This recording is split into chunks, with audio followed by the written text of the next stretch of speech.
All right, so we are officially live right now. What is up? We got some family in the house, man. It's been a minute, bro. I think since the popping and locking live that we did with my evil twin. I think that's the last time I had you on here. No, I think Wakanda Forever. It was like 5 of us on there. Me, Oh, you, that's right. Lovely, Q Reviews. Right. And I think Mike was on there too. Okay. Yeah. All right.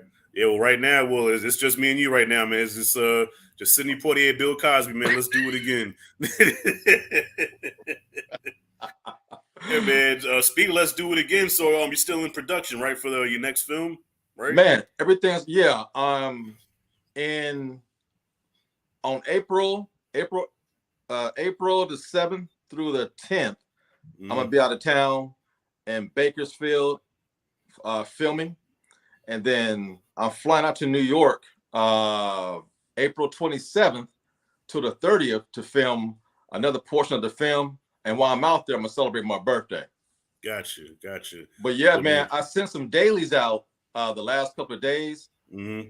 Man, people are going nuts. Nice. They're going nuts, man. So it's dope, brother. It's dope. Nice. So do you find it easier now shooting this one than the first one? Because the first one you kind of like experimenting and kind of like trying to find your footing with this whole story. So now that you did the first one, now is it like more easier? Like, well, oh yeah, I know pretty much what I'm doing now, right? It's easy because I was creating a universe in the first film. Like I totally changed the whole mythology of a werewolf. Normally, silver bullets kill them. Normally, they get bit by a wolf, they turn into a wolf, that kind of thing. Well, in this one, as you know, it was through birth that I contracted the curse of being a wolf. Mm-hmm. And for some reason, my mother had 2 more children, but they were girls and they didn't make it. So you're thinking, okay, the mythology is maybe only a male and a female can make another male wolf. Gotcha. So that's kind of the mythology. And as you know, it took a while for me to find out what I was late in life. Then all of a sudden, here I'm dealing with it. But in this movie, the universe was created, black and white, poetry with the backdrop along with the dialogue. And your main protagonist, I had to find a way. How can you like somebody who's killing people at the same time as the antagonist of the film? It's just like a catch-22, but it worked, man. The film went well. I entered in the film festival for the New York Latino Film Festival. So, man, the film took off. Yeah. I'm like, okay. And now this time, like I said, the groundwork was laid. I jumped into the universe that's already created, and I'm running 100 miles you can just expand on it and like just go crazy, man. I'm with it, man. I can't wait. Like, it made my honorable mention for my favorite films of last year, man. Yeah, I mean, that. I was like, whoa. Yeah. I mean, bro, you know me, man. I keep it brutally honest. You know what I'm saying? And I was entertained. It was just something that I haven't seen before, and these days I need that, bro, because with the way cinema is now, I have to agree, man, it's not really cinema, so if I could see something different, like even Cocaine Bear, bro, say what you want about the movie, it's different. And it was entertaining, and I had a great time with it. You know what I mean? Yeah, man. So, the low budget movies are getting my attention more than the big budget movies right now because people are really coming in and trying to do something different. You know what I mean? Yeah. And trying to push the envelope. Facts, man. All right, so we got some people in the house here. So we got our exploitation reviews. What's good, my fam? Man. All right. What's happening? Yes, sir. Mr. Jones, there's so many layers to this movie. Okay, yeah, we're about to get to that in a second. Cinematic 18, peace to Rashad G and Blacktastic. Thank you, fam. My man. And Werewolf by Birth in the great tradition of Teen Wolf. Yeah. No doubt. All right, so I'm gonna run this quick trailer real quick, bro. Then we're gonna get right into it. Cool, let's do it. All right, you know me, man. I always have to have a trailer, man. These days, you gotta have a trailer. All right, let's do it.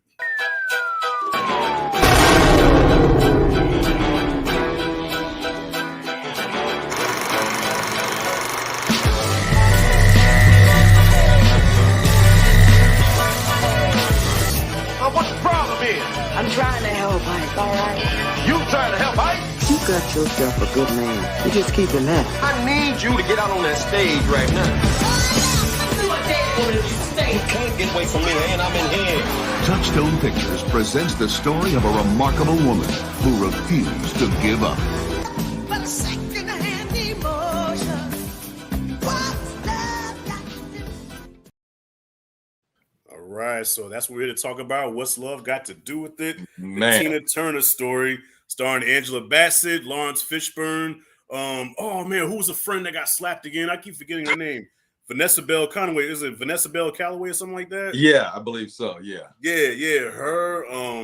And forgive me, I forgot the director's name. That's why I should write notes down. He was a white dude. I always thought all these years it was directed by a brother, but it was a white dude that directed. But great job though. Yeah. So yeah, this is the inspirational story about Tina Turner, Miss Anime Bullock. And before I get into this review, I just gotta give a shout out to Angela Bassett's shoulders. When I say she was cut, she was ripped in this movie. And yo, my whole motivation for doing this review is I always wanted to review this movie anyway.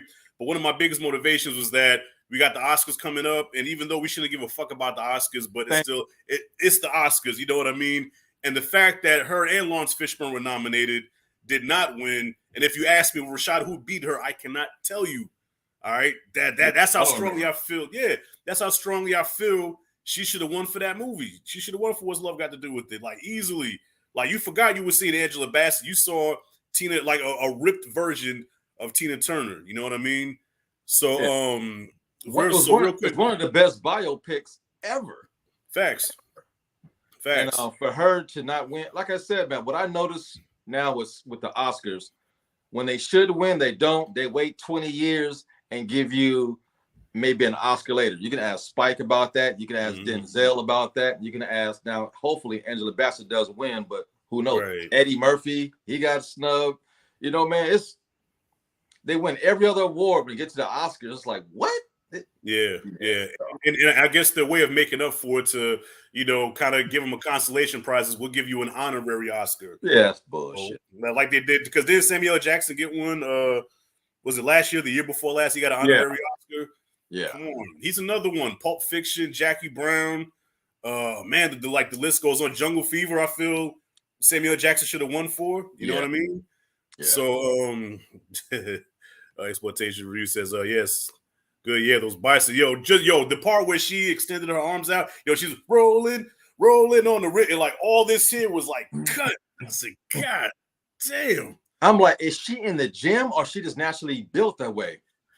No, she got in shape for the role because to play Tina, she had to get in like really good shape. But I guess her body reacted to the workouts like different, man. I guess maybe she's what's it called? What's the word I'm looking for, man?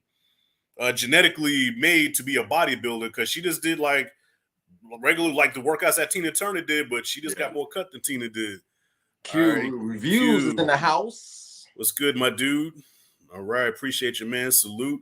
So yeah, and this biopic falls just under 2 hours. But what this biopic did, what I think most biopics get wrong, is that because you got to cram a person's whole life into one movie, and a lot of times, a lot of filmmakers can't find that balance of doing the whole life story, but not without making it feel rushed. Like, okay, you jump from this to this to this to this to this, but it's like, wait a minute, you went too fast. I didn't get a chance to see, the progression here. But with this movie, for some reason, it got it right, because it didn't feel, to me, it didn't feel rushed at all.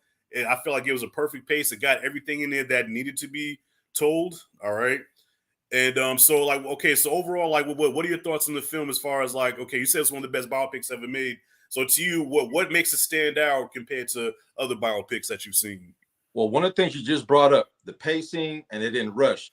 Because most biopics, the first act is always the strongest because it's the group or the team coming together. And the second act, they get famous, the fame, and then third act, drugs, everything. But it's always done in a montage. That's the thing. That montage, because they're trying to cram a whole bunch of stuff that we already know about into a couple of scenes, and then the payoff. Do they die at the end? Do they OD like Elvis?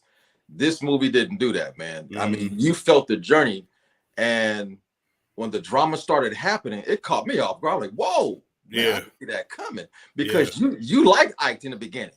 You really like it, and then Tina. I mean, how could you not fall in love with her? And then when she finally got the strength to stand up to that fool and did what she did in the car and the diner, I'm like, Right. And it was right on time, and very seldom you see a biopic where the woman comes out on top like that.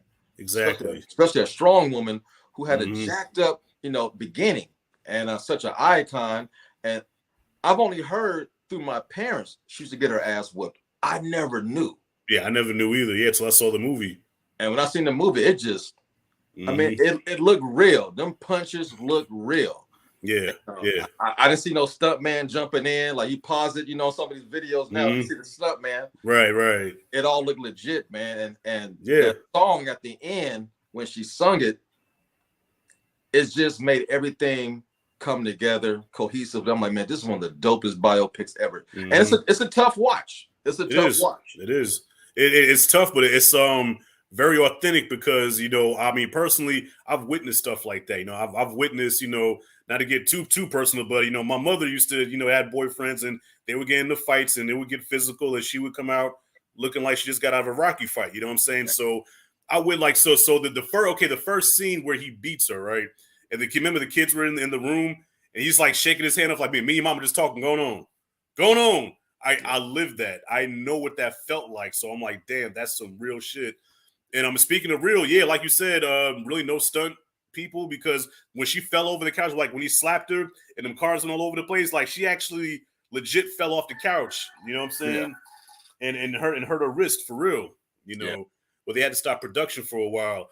So but the thing I like too is that like they didn't portray Ike as like a total monster, because like you said in the beginning, you liked him and then you sympathized with him because remember he had that scene with Tina or anime where he was saying how he's used to people leaving him. Like every time that he would bring somebody in the band and they would make it big, they would leave him. So he had abandonment issues.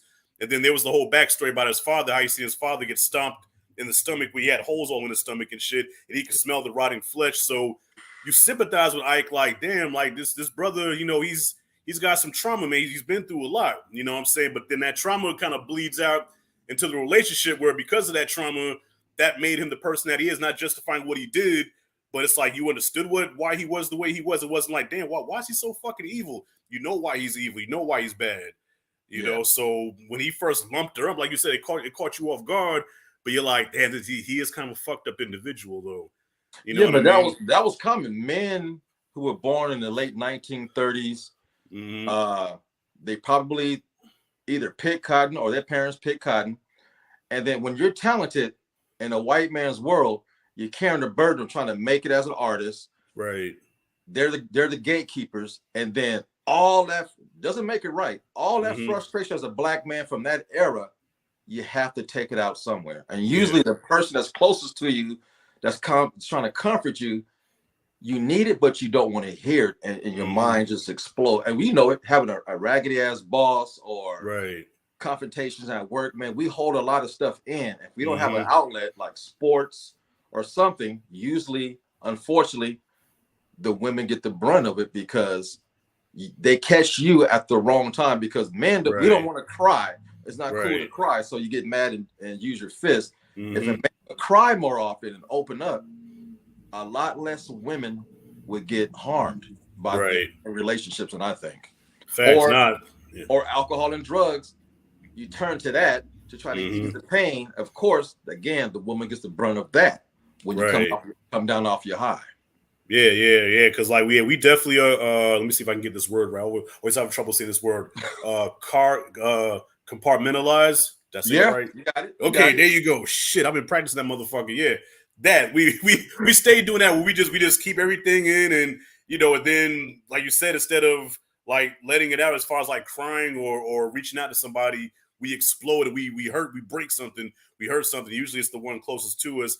And then that's what Ike did to anime, And of course, on the outside looking in, you look at Anime Bullock. This is why I also wanted a woman on the panel to further shine a light on this.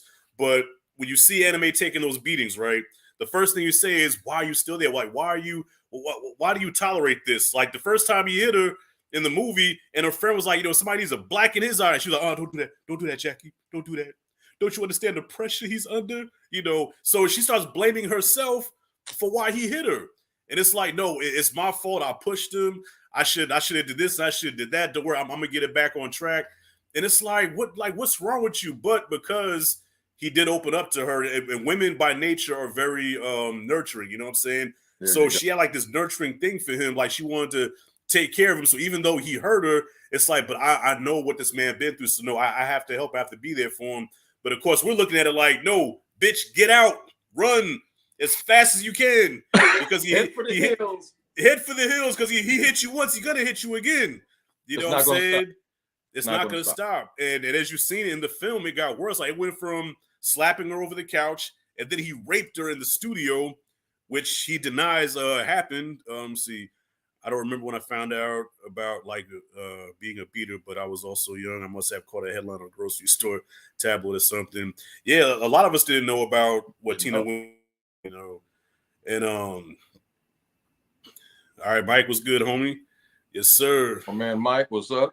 Yes, sir. So yeah, she just always felt the need to take care of him, but then it got to a point where it's like, nah, enough is enough.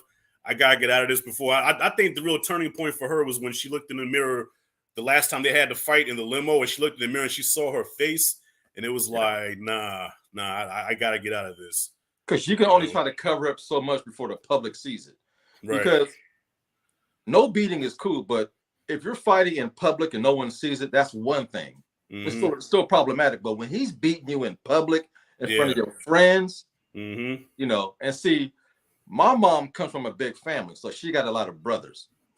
Right. My dad had one time to try that, and see, my mom was taller than my dad, so it wasn't going down. My mom could shoot a shotgun. There's times my parents was fighting. I came out the bedroom looking, and she got the pots and pans. And he's like, Giants are crazy. So I never have to worry about my mom, but men are funny. Like I said, fights do happen. Drugs sometimes are involved in drinking. If you got into a little scuffle behind closed doors, doesn't make it right, but it's a little bit more acceptable. But when you do it blatantly in public, like at a party or in a get away from that dude. Get away from that dude. Yeah, because he raped her in the studio. Remember, I guess she tried to run away with the kids, and he found her. And you know what? And I ain't gonna lie, bro. There were times where I felt guilty watching this movie because Lawrence Fishburne played this role so good, bro, where I couldn't help but laugh that, okay, so when he finds her, right, he's like, man, you got my kids out here, and I had to get out of bed and come get you. Get in the car. Get in the car. And he like popped upside the head. I ain't gonna lie, that shit was funny to me, man. That shit. And I feel bad for laughing, bro. Fishburne, shout out to Lawrence Fishburne. He played that part almost a little too good, man. Too good. It's like I'm enjoying watching him do this. I know it's a movie, it's not right, but he's so good at doing it. I enjoyed watching it. Right. You know, it was a tour de force, man. How he got into that role, man. He became Ike. Yes, he did. And the way he changed his voice, the way he said it in anime, you know, just Man, and when you see the real Ike Turner, like even though he doesn't look like Ike, but he does have his cadence of speech because Ike had a stutter, you know. And Lawrence Fishburne did that in the movie, you know. He's like, nah, see, I told you now to come over with his mess now, you know. and it was kind of scary because, like you said in the beginning, you liked him, right? So when the switch happened, it was like, whoa, because remember he was all nice, he was charming, but then the moment where he changed, where he was like, something's wrong with this nigga, was when he wanted Anime to go on stage, and she was like, well, Ike, I'm tired, man. So what you mean you tired? You better go on the stage right now. And she's like, I'm sorry, Ike. Oh, you sorry? Yeah, you sorry, all right. Just the sorriest motherfucker I ever seen. Yeah, I'll come out here. Yeah, you talking about you tired? Yeah, you was sorry, motherfucker, all right. And I said, ooh. Yeah, but that's a man. Talented artists are usually hard to be with. Rick James, Michael Jackson, Prince. You sing Purple Rain? Right. I'm gonna work with Morris. See what happens. Jealousy, because a black man in the music industry, we have a female lead.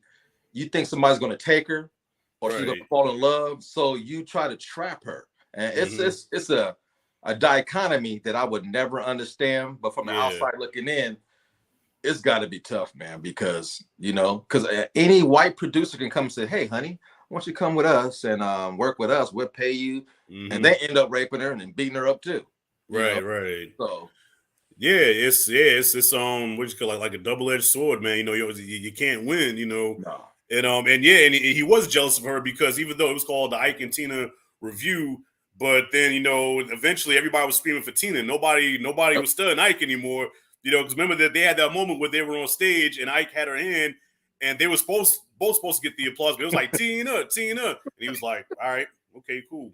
You know, it's hard to swallow for a man with saying he was a perfectionist like Prince, so they know they made her, but she had the voice to get it over the top. And like I said, it's a dichotomy that a lot of groups don't always make it through, man, because jealousy, drugs, and alcohol always intervenes. Always. Yep. And with him, it was the drugs, man. He was on that booger sugar, man. He was on that coke, you know. And another funny scene that sticks out too, man, where once again I should not have laughed, but it was funny when they were at the diner. And remember the two little white kids came over. They said, "Miss Turner, can we have can we have an autograph?" Mrs. Turner, that's a married woman you're talking to there, boy. So, bring the whole cake over here. Bring the cake over here. Hey, Anime, eat some. Hey, this cake real good. This cake real good. And when he slapped your girl and she fell on the ground, woo! Come on, bitch. I'm like, I should not be laughing at this. But man, it was like watching a pimp. Right. 101 lesson and beating up one of his bottom bitches, man. That's what it looked like. It's not right, but the way it's portrayed made it funny. It made it funny, man. But your girl was smart though. She said, "Wait, but you only got one time to hit me." You know, and poor Anime standing there, you know, with a Tina Turner stands with the cake on her face. My Jackie, it's all right. It's not right unless a motherfucker gonna pound on you. You know, and after all that, they sit back down, and she's still wiping the cake off her face. Like he's like, "Hey, Anime, get some of this cake. This cake real good." Yeah. And the boys like, "Anime, just take the cake, all right, please, just take the cake." I think what it was, he was so abusive, right? And then like that, he's a sweet talker. You just go back to normal, yeah. And so it's hard to dislike a person who's that way. You got one bad trait, you hitting motherfuckers, but still, man, he was charming, man, and very charming. Look, even charming. If he wanted to, he could have got the mama. You know, because remember he charmed the mama too. Like remember when he first met the mom, he was like, "Yeah, I'm looking for Miss Bullock." Tomorrow, who you talking about? Miss Anime Bullock's mama. You know her? I'm her mama. Oh shit, yeah, man. Boy, I thought you was a sister. You know, I said this nigga, and she looking at him. She looking at him like, like nigga, I know your game, but I still like it though. Oh man, and the shout out to her too, man. What is her name? She's always the auntie of somebody's mama in every black movie. Yeah, and I never know her name. Face, never knew her name, but ageless too, beautiful, ageless. Yeah, because she looked the same because I just rewatched it yesterday, and I'm like, shit, this was made in '93, but she still looks the same now when you see her, you know. And she plays Anime's mom. So not only with Ike does she go through a lot of shit, but remember, as a kid, she was abandoned. Her mom abandoned her. You know what I'm saying? Bullet, her mom abandoned her. She was raised by her grandmother, so it wasn't until she was a teen where she went to go live with her mama again.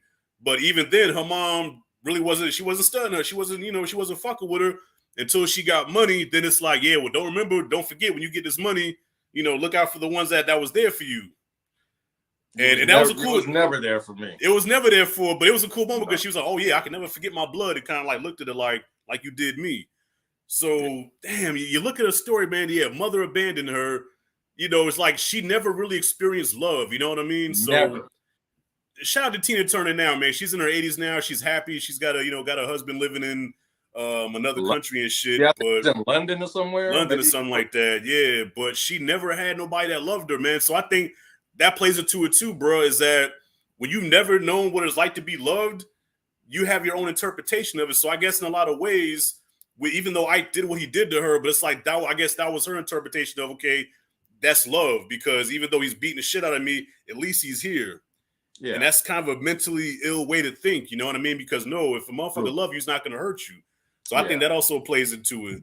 You know, well, her mother did it to her at birth. You know, when she ran off mentally, like, okay, if no one, I guess love is being by yourself, or when somebody pays you any of attention at all, that's love. I mean, it messes a person up.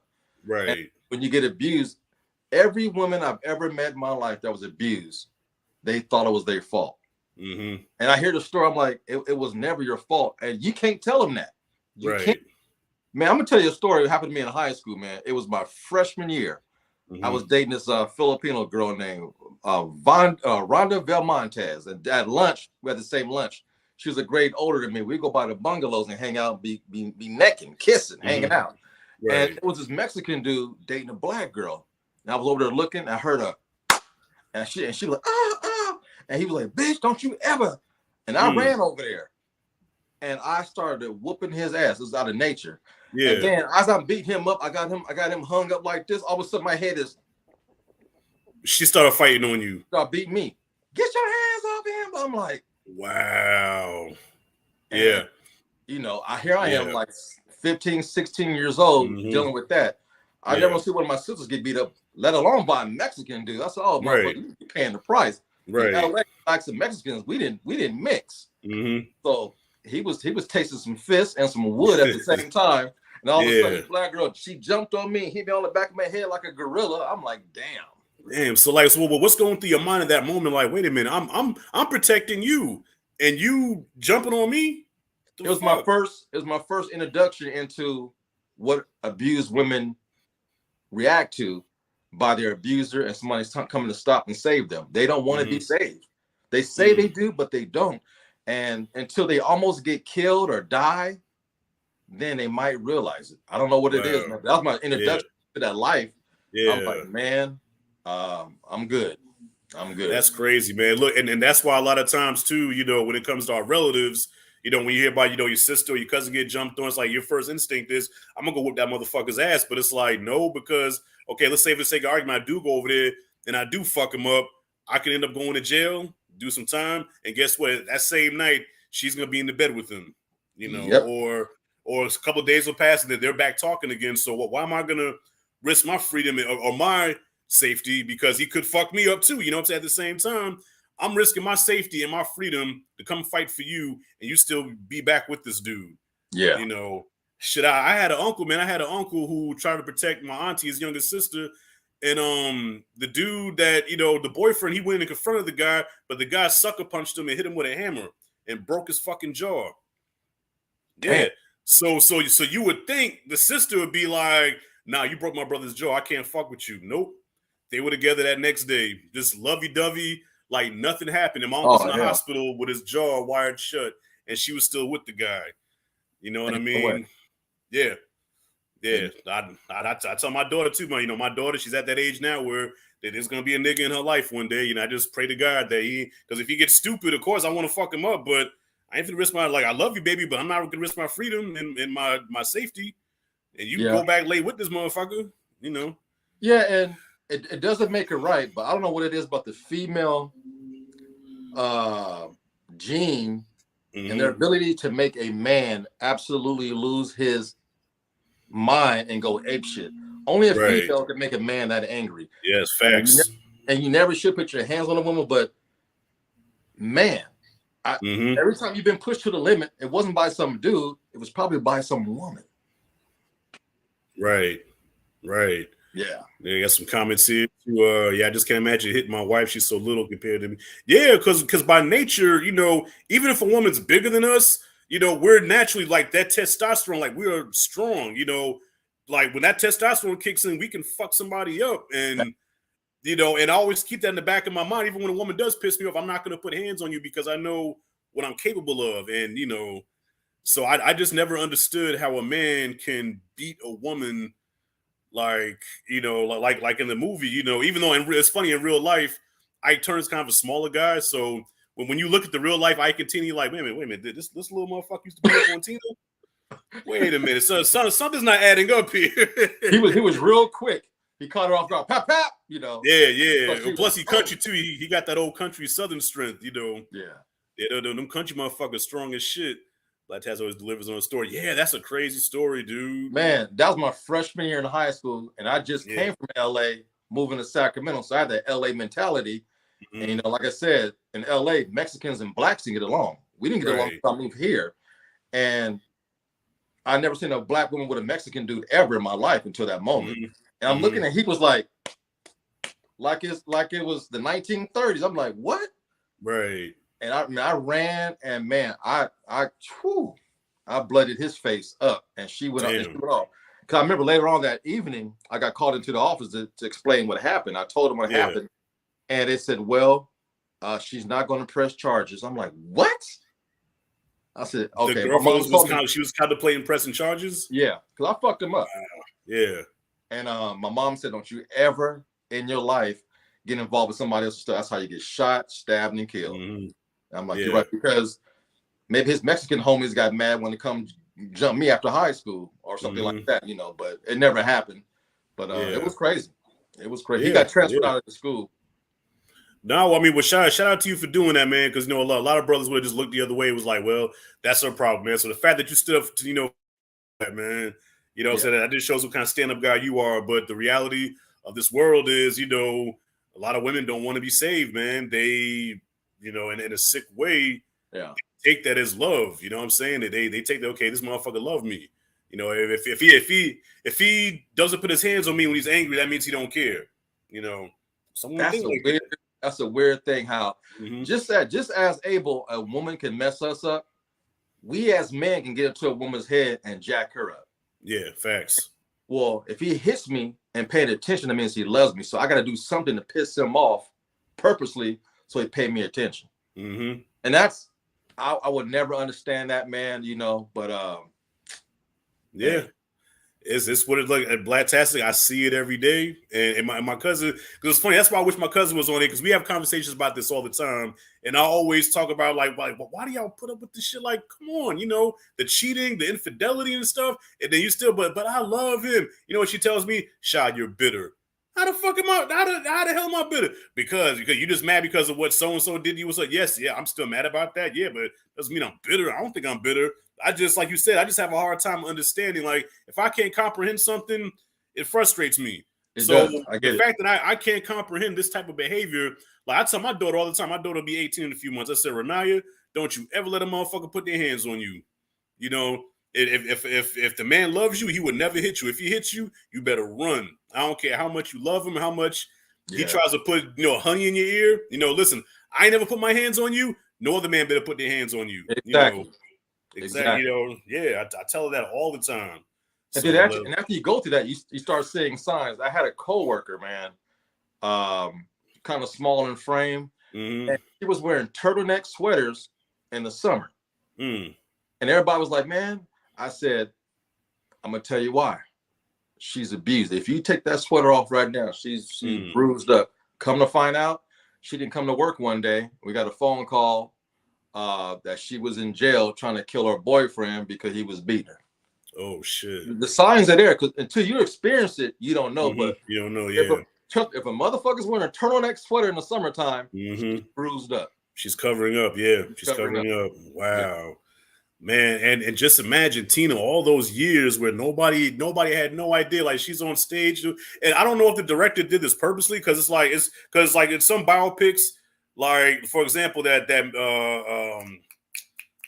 Roxanne Shante movie, you know, Roxanne, you know. That was good. Yeah. It was good, but I wish we could have got more of the MC side of Roxanne Shante, because the whole movie was about her being abused and the bad shit she went through, but they never showed us her actual talent. So what I like with this movie is, between the beatings and the hardship that she went through, we got to see how a talented performer she was and why she was so beloved. But it's like, when you see her on stage, you have no idea. So you see the Rolling on the River and, you know, I'm a Fool in Love. You have no idea what the fuck is going on, because you're so entranced with the performance. But then as soon as that performance is over with, boom, it's on to the same shit. And this movie had a good balance of that. Whereas Roxanne, you never saw her battling or rapping or nothing like that. You just you saw all the bad shit, but you didn't see, you know, the positive side of things. Yeah, because they go hand in hand. You know, your greatest night on stage, making a lot of money, is the same night you get your ass whooped. Exactly.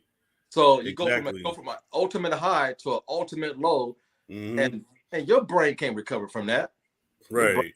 You know, you're just like, wow. You're scared to go to bed. Scared to get up in the middle of the night and go to, hey man, what you doing? You know, you can't go pee.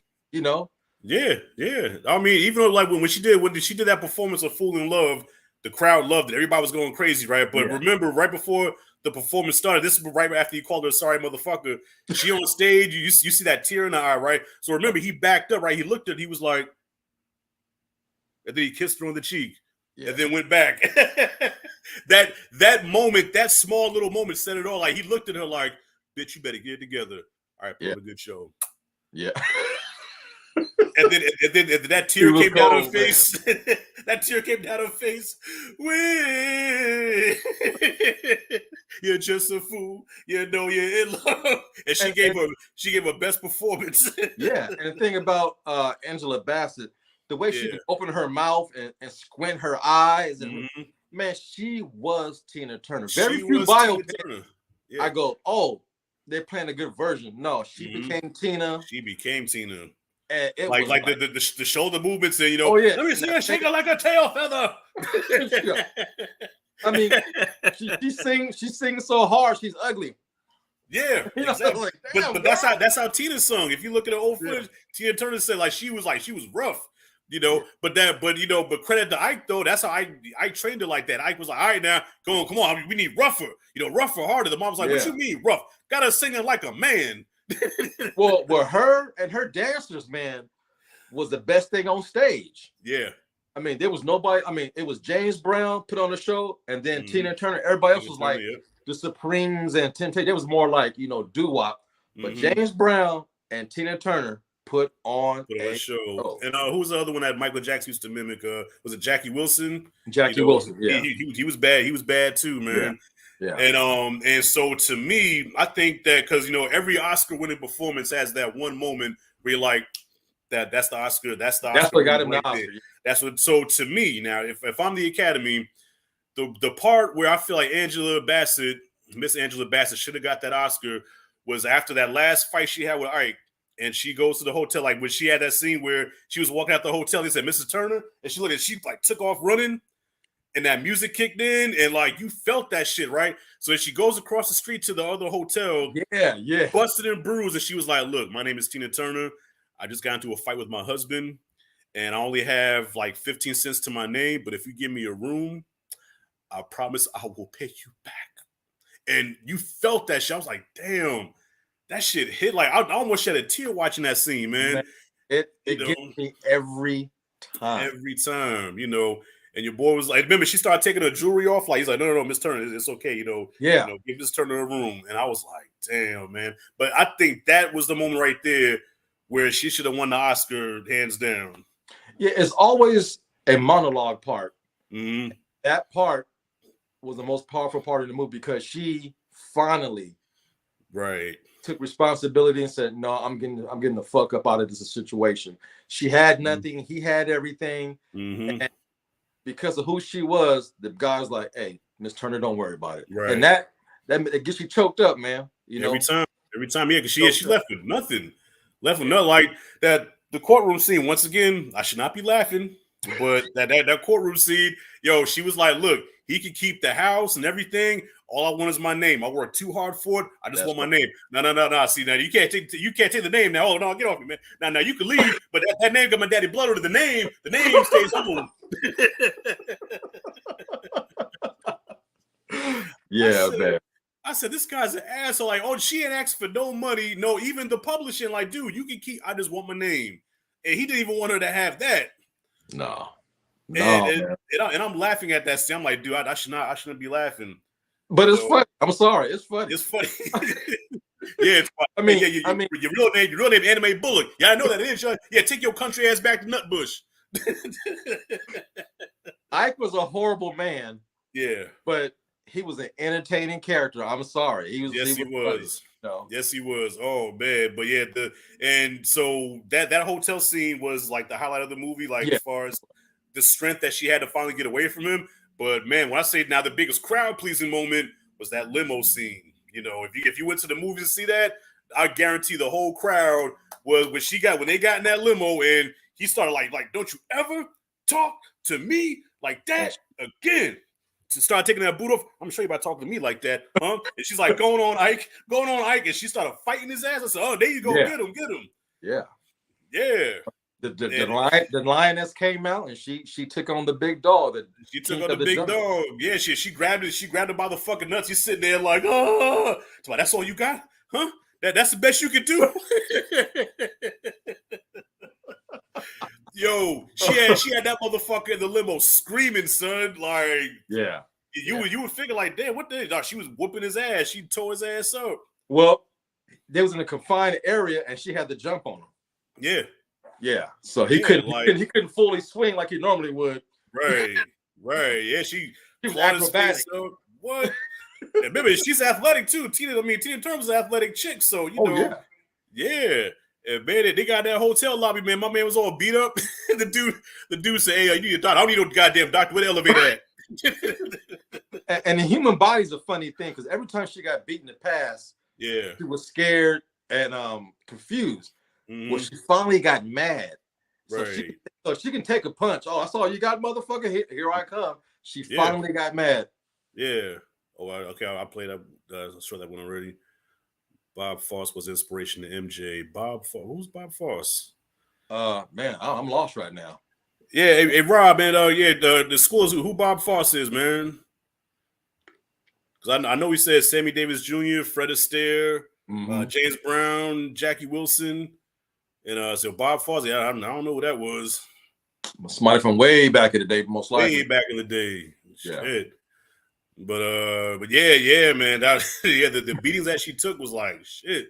Epic. And women, I think women too just have a higher pain tolerance than men do. Like women, because first of all, the fact they can birth children, shows you right there, like, dude, we can't spit no damn baby out. God didn't make us that way. So women by nature are designed to and take more pain that we can, and it shows because Ike beat her through the whole movie and she took it, but the one ass whooping that Tina put on Ike, what happened? He went to sleep. Couldn't do it. Remember, you went to sleep. He was on the couch. Hey, he's on the couch like, Anime, make sure you wake me up for the sound check now. You hear me, woman? You hear what I said? Still talking shit. And she came there tomorrow. Sure, Ike. Anything else? Yeah, go clean yourself up. Hey man, they was a hell of a couple, man. When they was together, they was together, and that's what made them more epic when they fought. Man, I'm like, damn, this is what it was like behind the curtain. Yeah. Even though it's funny, the real Ike Turner, like you can find it on YouTube. The real Ike Turner, he claims that most of the movie was false. He was like, we ain't do that. We ain't do that. Now we fought. He said, now we fought. We fought a couple times, but I ain't never like she hit on me, I hit on her. It wasn't like it was like one-sided, like we fought each other. No, like, I remember all of my aunties from Texas and LA, and my mom said, because they must have seen something way back in the news clippings back in the day. They said, no, Ike Turner, my mom's famous words, that man beat the stew out of her. And I'm like, wow. They said James Brown's to beat his wife, and I heard. Man, when you got a blind man, and Ray Charles beating his woman, come on. Yeah.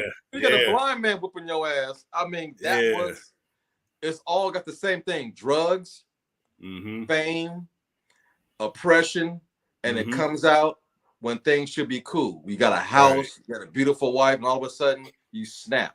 And it's just the pressure that a lot of black men shoulder. It doesn't make it right. I do understand, but you can't do that, man.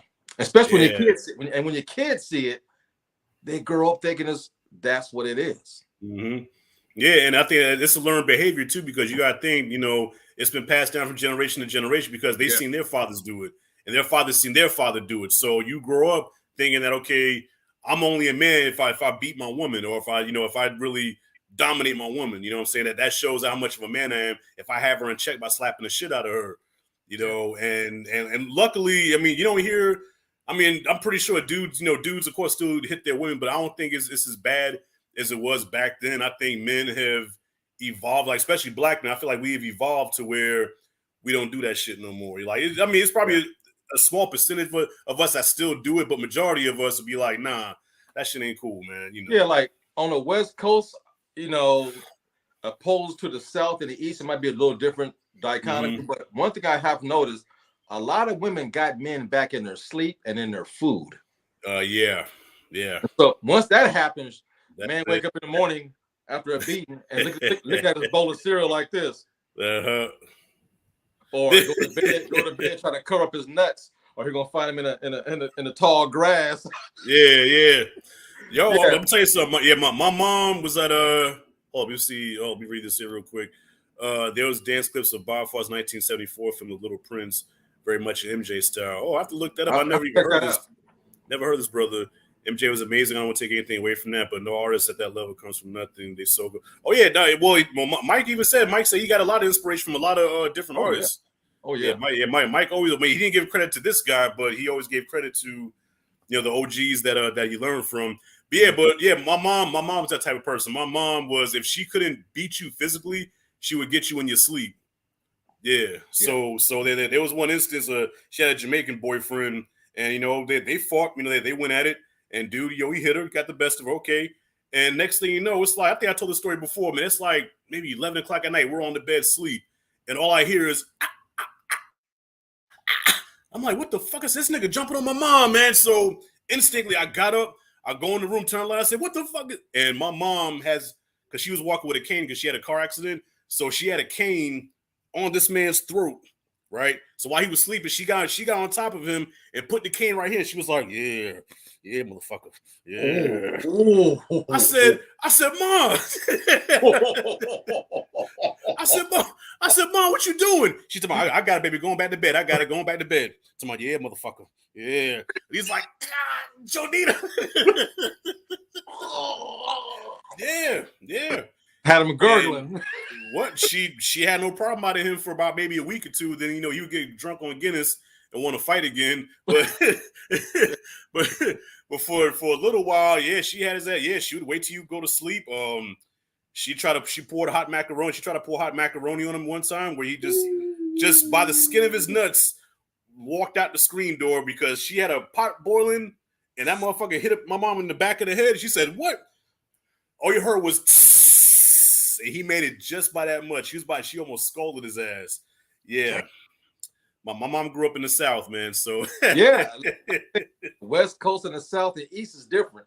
A lot of women in the South, either they took it or they didn't take it. It was one or the other. There was no in between. One or the other. Yeah, it was one or the other, man. But that's the crazy thing. Well, Tina Anime Bullet being from the South, but I'll give her credit. She took it up to a certain point, and then she finally fought his ass back. But for the longest she took the ass whoopings. Yeah. And the way the movie ended was like perfect, even though it's a movie, but it's a true story. She went through that, overcame it, came out with just her name, built herself up from the ground up again, and then the movie ended with her about to go on stage, and Ike one more time has to come into the dressing room, talking shit to my, you can't get rid of me. I'm in here, Yeah, look, big and bold as shit. I'm back. And then Angela Bassett came out with that bad wig. Yeah. That 80s wild ass Tina Turner wig. And she was like, what you gonna do, man? I got all these people that came out here to see me. I'm about to go on stage, man. I'm like, what you gonna do? Exactly. And then walked out on him. I said, damn, that was some gangster shit. Because remember, he pulled a gun and everything on it. Tomorrow, how about that, huh? Yeah, I don't hear you talking now. I don't hear you talking now. And I mean, what you gotta say? What you gotta say, huh? What you gotta say? Left his ass there looking stupid. Because she knew he wasn't gonna do nothing. Because she gave him no more power. And once she did that, he was nothing. That's it. Yeah. Because kind of like a dog, if she would have showed fear in that motive, if she would have been like, Ike, don't hurt me, Ike, he would have took that and ran with it. But the fact that she was like, man, what you gonna do? You gonna shoot me? Your life is over if you shoot me. Come on. Yeah, like you ain't got, man, fuck out of here. And then left him with his dick in his hand pretty much. You know what I'm saying? But it is fucked up, huh? Yeah, end up getting with a white woman and making some bad records. Ain't that some shit? Ain't that, and the funny thing about it, Blacktastic, is he never owned what he did. He never, even up until his death, he never owned it and said, you know what?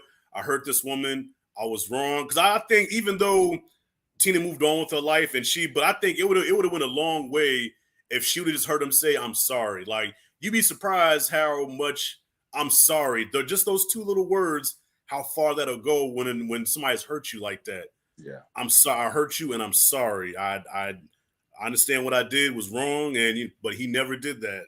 Yeah. And and I think that always fucked with her. You know what I'm saying? I agree, man. She just it came out in her songs. Yeah. And in the 80s, when she finally had that one big record, you know, man, it all came out. You know, Private Dancer. I mean, like, wow. Yeah, I'll be your private dancer. Did Mad Max be on Thunderdome? You know, that was a dope ass song. And then her acting and she looked good and had to be the sexiest grandmother for about 25 years. It seemed like. Ain't that some shit? She was. Her legs and her build. Yes, her skin was tight. Until up until her 70s, man, she was beautiful, man. Yeah, but yeah. She was a little masculine for me, you know. We did this. I'm like, right. He might hurt me. What was she talked rough, you know what I'm saying? Like if you look at the acting in Mad Max, she talked the way she sing. You know, aren't we a pair, Raggedy Man? Master Blaster runs Buttertown. And then her nostrils will flare up and her mouth will open up real wide. I'm like, yeah. I don't know. I don't think I want to see your fuck faces. You know what I'm saying? I'd be like, Eddie Murphy, could you make it just a little darker, please? For sure, man. That's why this may be controversial what I'm about to say, but that's why a small part of me kind of believes that maybe it wasn't so one-sided with her and Ike. Because like I said, Ike is not a big dude, and Tina's kind of a rough chick. So, I mean, I'm pretty sure when they fought, Tina got some licks in on his ass. But I'm pretty sure he beat her. Then it turned into fights. Right. Then she finally got the best of him later on. I think that's what happened. You know what? Yeah, and I believe that. I've witnessed that before too, where you know, in the beginning, beat the shit out of her, and then when she started having enough, they started fighting. And I've seen that a lot of times because the first one catches off guard. She's like, "Oh, he slapped me. I was wrong." Second time, he slapped me twice, 3 times. Then he punched me. Now after this, when a woman gets embarrassed in front of her kids, her instinct comes out. Says, "You know what? Let me close. I'm fucking your ass up." Then it's even until to the point where she gets over on him. And she gets her power back, and that's usually how it goes down. Yeah, facts, man, facts. So, the fact that she was able to overcome that, but the sad thing too is that even after it was over with, and when that story came out, you know, I saw this in the documentary. She could not escape hearing about Ike like for a lot of years. Like Ike's been out of her life now for like almost 10 years, and then every interview it still comes up. Well, how's Ike doing? Well, I heard Ike got arrested, or you know, and then she got to the point like, look, I'm here to talk about Beyond Thunderdome. I don't want to, with all due respect, I don't want to talk about Ike. You know, it's like, but you was married to him, and you know, whatever. And it's like she could not escape that. Everywhere she went, Ike always came up. Yeah, back then, that's when the media had all the power. Right. It's not a story if you don't bring up Ike. You got to get a reaction. That's when tabloids. And like Scandal TV was the biggest thing in the late 80s and stuff like that. You know, a soundbite was everything. Well, even now to this day, man, like look what's happened to your boy Karl Malone. They had Karl Malone judge the slam dunk competition. Now, mind you, nobody talked about Karl for a minute, but the moment he became a slam dunk judge, remember that time he got a 13-year-old pregnant, and his daughter went on Kwame Brown show. Was like, look, that was 40 years ago. We got over that. You know, even though, it's not right what happened, but if they got over it as a family, who the fuck are we to judge and be like, you know, lock that man up? Yeah, or cancel him. It's the man's retired. He lives in the country. He drives a tractor for a living. If the family got over it, it's none of my business. I'm not tripping. I don't judge everybody. Look, that's their problem. Right, but like you said, the media for these juicy stories. It comes back out. Yeah, Karl Malone, you know, impregnated a 13-year-old, and that 13-year-old they impregnated, you know, now they have a son together. The son's over 40 years old. You know what I'm saying? They have a great relationship. You know, I'm pretty sure him and the mom get along. You know, say that they handle that as a family. So how could we judge them? And they figure that out for themselves. Now, of course, I mean, if you want my personal opinion, I think he was a piece of shit for doing that. But I'm not gonna cancel. I'm not gonna be like, well, lock him under the fucking jail, or let's just erase everything he accomplished as a fucking as an NBA Hall of Famer. You know what I'm saying? He's one of the best power forwards of all time. Yeah, and then I don't know what that 12-year-old looked like. Right. So she could have looked like she was probably 17. I don't know. Yeah. Yeah. She could have been country thick. It don't make it right, but Mhm. some 12 years old don't look like 12 years olds. And They he don't. probably kicking it, drinking, and Mhm. you know, a man is only as faithful as his options. You know, that's how it Yeah. is. Yeah, exactly. And the bottom line is, it happened. It was a long time ago, and there's nothing that you or me or anybody could do about it. You know, let that man live. You know what I'm saying? It seems like we are. I mean, I hate to pull the race card, bro. But it seems like when it comes to us, you know, we do one little thing, and it's like your whole life just flushed down the toilet. Man, You know I've what been I'm on saying? one. I've been on one all day. Earlier, I watched this documentary called Rap Trap, Hip Hop on Trial. I did a video earlier. Man, Okay. we get the brunt of everything. When you're rich and famous, they come after us on everything. And we was talking earlier about the Oscars. You know, I know a lot of people watching this. You guys are movie punish, you love movies. I do too. But fuck the Oscars, man. Black people have been wronged for over 40, 50 plus years at the Oscars, man. Right. You know, when we do get nominated, it's for a movie about slavery. I love Quentin Tarantino. I love that movie, Django Unchained, but they won the Oscar for another slave movie. You know, and Denzel won for Glory, getting his ass whooped. You know, 12-year slave, another slave movie. Now, Do the Right Thing, Malcolm X, they get nominated, but they don't win shit. They don't win. Yeah, they don't win. And in those days back then, the committee, come on, some of them people didn't even see the movie. Right. And, hold on. And how racist and white is that? Right. You know, and Steven Spielberg nominated every time he makes a movie. Come on, man. Yeah. I love Steven. But no. Yeah, but because Steven, he's one of the more, and I fuck with Steven Spielberg, but he is one of the more powerful people in Hollywood. So even it's funny, even though The Fablemans only made like $10 at the box office, but it's getting all the fucking accolades, all the awards, all the it's getting everything, but nobody saw it. You know, it was a good movie, but nobody saw it. But because it's Steven Spielberg, you know what I'm saying? It's I was talking to my homeboy. I was talking to my homeboy earlier today about the Oscars. You know, the 2 times Spike Lee lost, it's from somebody driving somebody in a movie. I mean, Do the Right Thing lost to Driving Miss Daisy. And then Black Klansman lost Best Picture to that one movie with Mahershala Ali. Movie Green Book. Green Book. Yeah.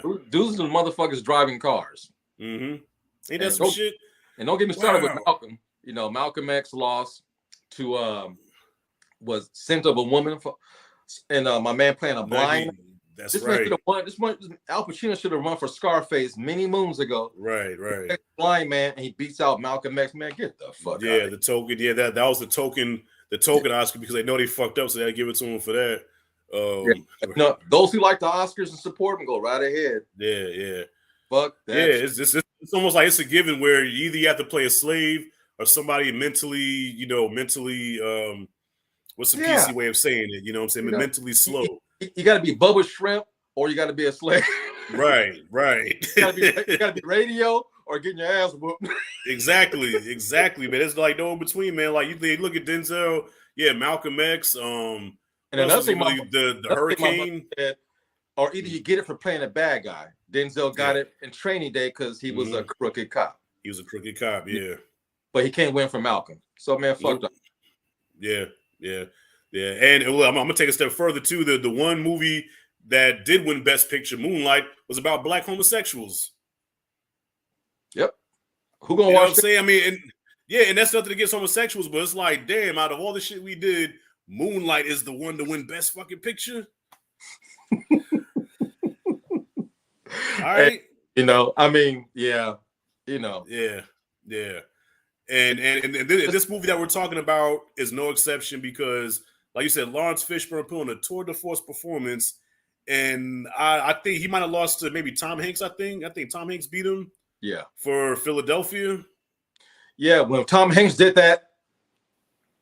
Yeah. That was the Oscar. That was Oscar. I ain't mad at Tom. I love Tom Hanks, but But what's love got to do with it? Should have been one of the first and rare movies where maybe Best Actor and Best Actress could have been in the same movie in one. Right. That movie should have swept damn near everything. Best Picture, Best Director, Best Male, Best Female. best soundtrack. That movie Best should soundtrack. Yep. it should have did what Lords of the Rings did, Return of the King. It should have did like 8, 9 Oscar wins in one night. But nah, man. Oh yeah, Bowfinger says he wants to play Bucky the Wonder Slave. Pretty funny. Oh yeah. Yeah, nah, but it's true. It's true. I think that's why Will Smith took that part in that movie, because like, well, to make up for what I did, okay, let me see if I can win 2 years in a row and play a slave that finally escaped. And nah, bro, no, the slave trend is over with now. Nobody want to see that shit no more. And when I did my review on that, a lot of people with their faces blotted out was jumping on my case about that, and it was all Jewish people. They was compared what the Jews went through. I said, man, I blocked every single last one of them, man. Wow, really? Oh man, it's silly because I didn't like the movie, and I said I'm tired of watching slave movies. I'm tired of that shit. Yeah. I've seen enough men get their ass whooped with a bullwhip. That's why when Django Unchained came out, dude, I stood up and cheered. When that scene came out, he came out there. Hunger was tied to the tree, looking like this, like, oh shit, man. Me and my homies, but we stood up. We were like, bravo. Yeah. Encore. Yeah. Like and I've always said, look, the only slave movie I'll ever watch again is if it's Django Part 2. You know what I'm saying? Return of the Man. All right. That's the only way I'll watch a slave movie. Yeah, I'm done, bro. I done seen Roots. I done seen Glory, 12 Years a Slave, which I think 12 Years a Slave is what really did me. And like, I'm good with slave movies ever. That was the hardest to watch. That was the hardest one to watch. That was the hardest to watch. Like, it took me a couple of years to fuck with Michael Fassbender again. Yeah. The only one I watched that had a little bit of slavery in it that I liked was The Woman King. I finally watched it. I'm like, okay, yes. Yeah, Woman King was good. Yeah. I can deal with that one because it showed us in a splendor, and we was fucking people up where the women were. Right. And I didn't think I was gonna like that movie because right now we have all this woke stuff coming out right now where they're trying to I mean, not that I'm against women empowerment, but it's like in order for a woman to look good, you have to emasculate a man. You know what I'm saying? And it's like, dude, you can show women empowerment without making us look small. And I thought Woman King was gonna be one of those movies where yes, we don't need the men. We're women. We're strong. Men are stupid. But it wasn't like that. It wasn't like that. It totally surprised me, and I dug it, man. But we see a lot of that nowadays. We see it in the MCU, or I say the MCU. We see it all over, bro. It's like, men stupid, women strong. Like, no, you ain't gotta do that. You don't have to emasculate us to make you look. I have utmost respect for women. I have no problem with the women playing a lead or being the most badass in the movie. I grew up watching Aliens. Sigourney Weaver was that bitch. But they didn't make Corporal Hicks and Hudson look like, pussies. Well, Hudson. But they didn't make Hicks look like a pussy to make her look good. You know what I'm saying? She was badass on her own. Yeah. The ending of Terminator and all of Terminator. And another thing about James Cameron that I like about him, he gives black people strong roles in his films. Right. They might die. Yeah. But they ain't no pimps. Exactly. You know what I'm saying? So people give him shit like, oh, he's just a bitter old man. Nah. The man must know what he's doing because 3 of his movies are over $1 billion. He's got the 3 biggest movies ever fucking made. Man, brother must know.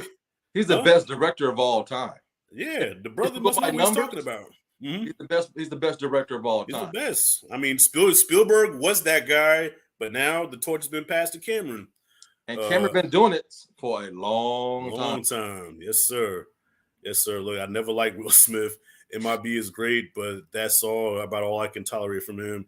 Yeah, Will, you know what? I grew up watching The Fresh Prince of Bel-Air, man. So I have a soft spot in my heart for Will. You know what I'm saying? Even I like him more as a rapper than I ever have as an actor. Yeah. Yeah, I loved him in Pursuit of Happiness. Okay. And all the movies that everybody liked, I don't like. I don't like Independence Day. I thought that shit was whack. Right. I don't like the one where he's fighting zombies. What the thing called? I Am Legend. Yeah, I didn't like that shit. Or I Robot. I thought that was Robot. Yeah. My favorite Will Smith movies is when he's partnered up with Martin Lawrence doing the Bad Boys movie. Boys, yeah. Will Smith, I like when he's cussing with his homeboy and shooting. Yeah, well, because you know what? Because it feels like he's being himself, you know. Yeah. Because like the Hollywood Will Smith has to be smiling and I talk real articulate like this and sound real intelligent. But come on, give us the Will. I'd be like, nigga, I'll whoop your motherfucking ass. That's the Will Smith I like. That's the Will Smith I like. The Will that talk shit. Like, remember he had that line in Bad Boys 3. Where he was like, man, you got me all the way fucked up. I will beat your bitch ass out this mother. Look, I got time today. I'm like, that's the Will that I want to see. Exactly. Not the Will Smith smiling, showing the dimples with the big ears, and I'm America's sweetheart. No, I want the niggerish Will Smith. Thank you. And that whack ass superhero movie where he was flying and drunk and a lot. And that Hancock, Hancock. I didn't like that. The one he did where he was a double of himself. That just came out a couple years ago with the bad CG, man. What was that called? That at all. Oh man, that's gonna bother me. I forgot the name of that movie, man. But that's how bad it was. I can't even remember the name of it. But I know what you're talking about, though. You got another one. I'm Legend is one of the best horror novels. Will's movie's garbage, so disappointing. Yeah, I wasn't a fan of that movie either. To me, Will's best movies are Pursuit of Happiness and Wild Wild West. That's the other best one, right? Shit. Fuck out of here. Fuck out of here, man. That was the movie where motherfuckers start turning their back on Will. Remember, like every July 4th, he had a hit. Right. He had Independence Day, MIB, Men in Black, and then Wild West happened. Yeah. And look, I don't know if I'm in the minority here, but I didn't like him as Ali. I hated it. Yeah, I didn't like him as Ali. No, man. His best movie is The Pursuit of Happiness. Yeah. And the one with the Williams sisters. Man, he acted his ass off. Oh, King Richard. Yes, I love that movie. Yes. He acted his ass off. I loved him in that. And what else? Hey, I liked him in Suicide Squad. I thought he was cool in that. I liked him because he was being niggerish in there. You know what I'm saying? When Will's being niggerish, that's when he's at his best. I like when Will's cussing and talking shit and whooping somebody's ass. Thank you. Yeah, man. So we're gonna go ahead and wrap this up, bro. What's Love Got to Do with It is, like you said, one of the best biopics ever. One of the best. Top 10 easily. Top 10. Angela Bassett, Lawrence Fishburne, great performances. Both of them got robbed of the Oscars, but listen, in most black households, you know what I'm saying? That movie's a staple in most black households, man. If you get like a whole bunch of us, right, and do a poll, I guarantee maybe out of 50, most of them's gonna know a line from that movie. You say eat the cake, get in the car. You know what I'm saying? Or he called it by her name. Anime? Anime Bullock.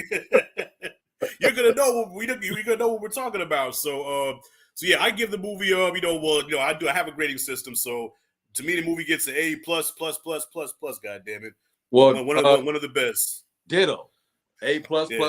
Man, this movie is perfection. Mm-hmm. And it's a hard watch, right? But his acting ability and Lawrence Fishburne made it watchable because he was funny. I'm like, I shouldn't be laughing or smiling, but he's such a he's charismatic in his role. I take eyes off of him. I couldn't do it. Even when he was being an asshole, you're like, dude. But it's funny though, man.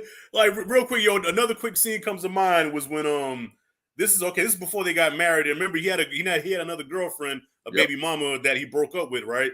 So remember, she came to the house with the kids, and she was like, "Oh, you want to be a husband, huh? You want to be a family man? Well, here you go. Here you 2 kids. Like Lorraine, come here. I told you about come over here and start this mess. Now, what am I doing with 2 more kids? Don't bring your ass over here again, woman. Because she dropped off. Don't bring your ass over here again. Then he walks over there, just walks past his kids like he don't see him. What am I doing with 2 more kids? What am I doing with 2 more kids?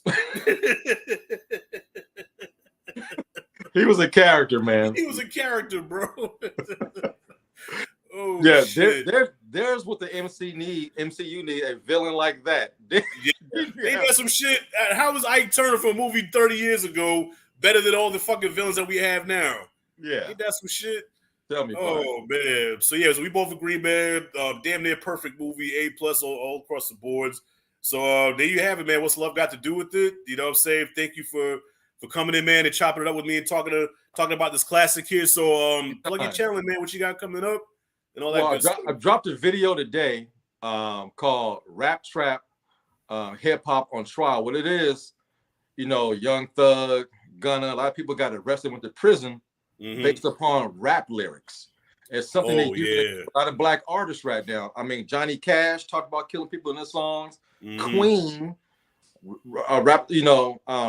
Bohemian Rhapsody talked about killing a man, put a gun to his, and we do it, and they used it against us in court and send us to prison away for 20 and 30 years. It's just, and hip hop is the biggest genre of music being sold in the world. Right. And it's attacking us. So, it's a good documentary. It's less than an hour. It's on Hulu, and it's cool. Okay. Now I'm gonna watch that as soon as we get done here, man. I'm intrigued by that because that's right. That's right. Because everything we say in rap lyrics is used against us, even when we have nothing to do with what happened. If a kid kills another kid, oh well, he listened to a lyric in a song. That's why he killed the kid, and they blame like, dude, I had nothing to do with that. Yeah, hip hop has been censored. Ever since Black Crew, it goes in deep, man. It has a lot of guests. Rappers. It has Will I Am appearing on there. Russell Simmons. You're gonna love it, man. Go to Hulu. It's 51 minutes long. It's a quick watch, and most likely after you watch it, you're probably gonna do a review. It's that dope. Okay, nice. I watched the movie on Hulu yesterday called Bruiser. Yeah, it's a black independent movie which was it was cool, but at the end I'm like, I don't know how I feel about this, man, because I like what it was. I think it was trying to say. But it was confusing with how they was trying to say it. You know what I'm saying? If you watch the movie, you'll know what I mean, bro. So I just dropped a review for that. But I'm gonna jump on that as soon as I get off of here, man. So I'm gonna check out your review also. Next week I'm gonna go see Creed. I'm looking forward to that. I'll do a review on that. And then after that, like I said, in April, I'll be heading out to Bakersfield to shoot some more of the film. Then I'm heading to New York, shoot more of the film, and any good movies come out, I'm gonna jump on them. Okay. Yeah, hey, make a trip to Florida, man, so I can make a cameo in that motherfucker. Yeah. You get bit. Hey, motherfucker. Say, hey, man. Hey, what you doing, man? I thought we was homies. Yeah, I could be the Kadeem Hardison character in a Vampire in Brooklyn. Hey, man. Hey, man. That black shit. Yeah, John Witherspoon. Man, you see yourself? What the fuck is wrong with you? Oh, you got the dropsies. Man, I ain't got no dropsies. Motherfucker polishing the car and his hand come off. Yeah. Oh, man. Underrated movie, man. I love that movie, man. Oh, shit. But, never get tired of Vampire in Brooklyn. Never get tired of that. And Angela Bassett movie. Yeah, facts. And she is fine as hell in that movie. Mm-hmm. Yeah, man. She's been around, bro. She's been around. She done played everything from Tina to Vampire Brooklyn. Played Michael Jackson's mama. Malcolm X's wife. Malcolm X's wife. Yeah. She's done it all, man. So shout out to the queen, man. I hope she wins. You know what I'm saying? I mean, like you said, fuck the Oscars if she does. She does if she doesn't. But it'll be cool if she does win. You know what I'm saying? I know it's a her. I just look at my phone and see who won later on. So I don't support the Oscars at all. But I do care about when black people are nominated. If they win, that's all about. So that's all I care. Anybody else, fucking. Mm-hmm. Yeah, I think the last time I watched the Oscars was when Moonlight won. That was a long time ago. So even is when Spike Lee won for best adapted screenplay for Black Klansman. Right. That I ain't watched it since. Yeah, I listened. The last year, I forgot what I was looking at last year. I was drinking and watching something. Then Q reviews hit me up. Q was like, "Bro, Will Smith just slapped the shit out of Chris Rock." I said, "What?" I said, "What the fuck you talking about?" He's like, "Man, on the Oscars, man, Will Smith just slapped Chris Rock." And I was like, "Yeah, I thought he was fucking with me, man." I'm like, "Man, get out of here, man." And showed up, I go online, I look, I was like, "Oh shit, he actually did." And Oscars, that gives them one more reason to talk bad about us. First black producer, we have Will Packer directed, all these black nominees. Will Smith finally wins, and then you got to slap somebody. Right. So you can keep the Oscars. We fucked it up anyway. Right. Look, and out of all the people that fucked it up for us, it wasn't like Lil Wayne or it wasn't like a gangster nigga. It was Will fucking Smith. America's black sweetheart fucked it up for niggas in the Oscars forever. Forever. Good. Keep your shit. Damn, Will. Hey, you said you like niggerish Will Smith, so he was being Mike Lowry. That's true. That's true. That's true. You look because the way he walked away and the way he sat down, he was like, yes, keep my wife's name out your fucking mouth. And then he held it there. Yeah, like I said with that lip trembling. I said, that's Mike Lowry. I don't think got mad. Yo, you gotta remember because Will from what is it, West Philly? West Philly niggas don't play, man. Oh, yeah. So you know what I'm saying? I mean, of course, people say like, yeah, we walked up on the right ones. Remember the next day, Shannon Sharp, he got all mad. You know, man, I with Will Smith with them. I'd have whooped Will Smith ass, and Will would have came to me. Is that right, Skip? He's country. I love him, but he's country as he country as shit, man. But hey, I agree with him. Hey, it wouldn't have went down like that. Oh no, with Shannon? Oh no, hell no. Man, and think about it, Will wouldn't have did it if it was anybody else. Well, according to Jazzy Jeff, he would have, because according to Jazzy Jeff, he said knowing Will the way he knows him, it could have been Mike Tyson. He would have did the same thing. Jazzy, you need to. I seen that interview. Jazzy, shut the fuck up. Keep spinning them ones and twos, motherfucker, on YouTube doing your lunch specials. But fuck you. I was about to say, hard. Man, that'd have been Ice Cube, The Rock, right? Denzel Washington, anybody else. Shannon Sharp, anybody, nah. Hey, it could have been Angela Bassett if we got his ass whooped. Mm-hmm. Ain't no way that's going down. Yeah. The shit, didn't Denzel have to pull him aside and kind of like G-check him a little bit? Like, dude. What are you doing? He said, man, and whether you like him or not, Chris Rock is harmless as a fly. Right. Man, I was doing some research in here. I was watching Wakanda Forever the other day. You know that fine white girl at the beginning of the movie that crashes in the helicopter? The big lips? Wakanda Forever? I don't remember. Like, in the very beginning of the film, they're on the boat and they attack them, and she's the one like, oh my God, we need to get out of here. Man, I gotta watch it again. That's Chris Rock's girlfriend right now. They date. Get out of here. Oh shit. I'm like, okay. Damn, Chris. Okay. She can get it. She fine. Yeah. Damn, Chris. I ain't mad at you, man. Look, I mean, you probably ain't got no hands, but look, you know how to pull them, don't he? Hey, he's thinking because man, he's coming to Sacramento in March. Him and Dave Chappelle. I was gonna buy tickets. $350 per ticket. I said, well, get the fuck out of here. Wow. I ain't going. Nah. And that's the cheapest tickets? Yeah. The ones that was left. And they were like midsection at Golden One Arena. Mm-hmm. I'm like, I just seen, some of the biggest artists of all time for 150. 350. Right. But granted, I'm happy for them. Dave Chappelle and Chris Rock on the same ticket. Mm-hmm. Yeah, I'm glad. Get your money. It just ain't getting mine.